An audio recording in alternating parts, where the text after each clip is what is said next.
Hello అండి అందరికీ welcome to మన వంటిల్లు. ఈరోజు రెసిపీ వచ్చేసి చికెన్ అండ్ ఎగ్ ఫ్రై ఎలాగో చూసేద్దాం. చికెన్ 500 గ్రాములు, 3 గుడ్లు, ఉల్లిపాయ పేస్ట్, టమోటో పేస్ట్, అల్లం వెల్లుల్లి పేస్ట్, పచ్చిమిర్చి 2, కరివేపాకు. పచ్చిమిర్చిని ఇలా ఘాట్లు పెట్టుకొని పక్కన పెట్టుకోవాలి. ఇప్పుడు స్టవ్ ఆన్ చేసి 2 స్పూన్ల ఆయిల్ని అయితే వేసుకొని కాగిన తర్వాత ఉల్లిపాయ పేస్ట్ని అయితే యాడ్ చేసుకోవాలి. ఇది ఎర్రగా ఏగేంత వరకు అయితే వేపుకోవాలండి. తర్వాత ఇందులో 2 టేబుల్ స్పూన్ అల్లం వెల్లుల్లి పేస్ట్ని అయితే యాడ్ చేసుకోవాలి. ఇది కూడా పచ్చి వాసన పోయేంత వరకు బాగా వేయించుకోవాలి.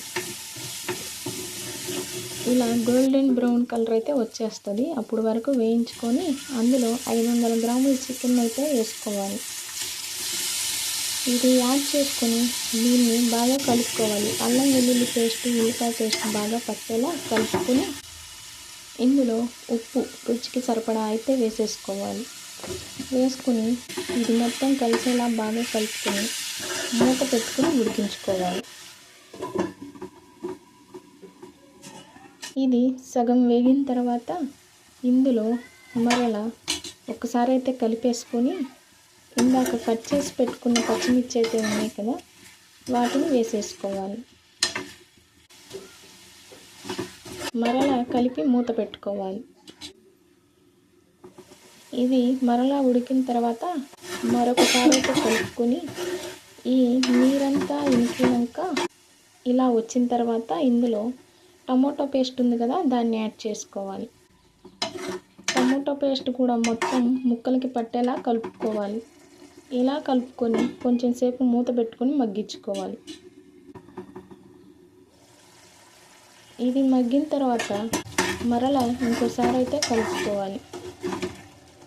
ఈ నీరంతా ఇంకి నూనె తేలేంత వరకు అయితే వేసుకోవాలి. ఇలా నూనె తేలుతున్నప్పుడు ముక్క ఉడికిందో లేదో ఒకసారి గంటితో అలా అంటే తెలుస్తుంది. ఇది వేగింది. దీన్ని మధ్యకి ఇలా చేసుకొని 3 గుడ్లు ఉన్నాయి కదా, వాటిని పగలగొట్టుకోవాలి.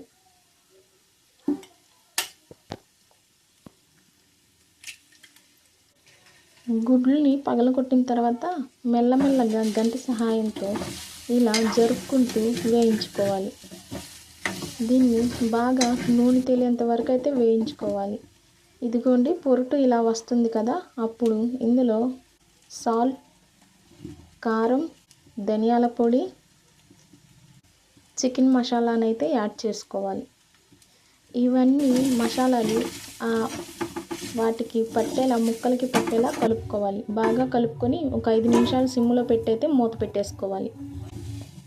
తర్వాత దీన్ని బాగా కలుపుకొని సర్వ్ చేసుకుంటే ఎంతో టేస్టీ హై ప్రోటీన్ ఫుడ్ అయితే రెడీ.